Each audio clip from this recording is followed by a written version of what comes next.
যে নারী জন্ম থেকেই ত্যাগ আর অপমানকে সঙ্গী করেছে তিনি হলেন সীতা। মাটি থেকে পাওয়া সেই শিশু যাকে পৃথিবীতে পাঠানো হয়েছিল ত্যাগ শেখাতে। বিয়ের পরই শুরু হলো তার কষ্ট। রাজপ্রাসাদ নয়, 14 বছরের বনবাস, তীব্র শীত গরম, ক্ষুধা তৃষ্ণা।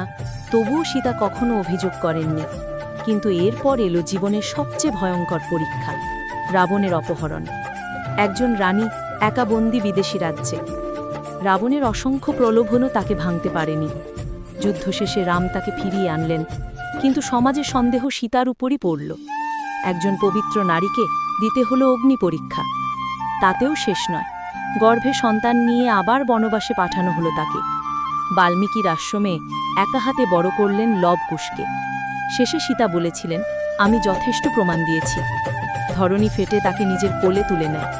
সীতা মায়ের জীবন একটাই কথা শেখায়, নারীর সম্মান কখনো পরীক্ষার বিষয় নয়।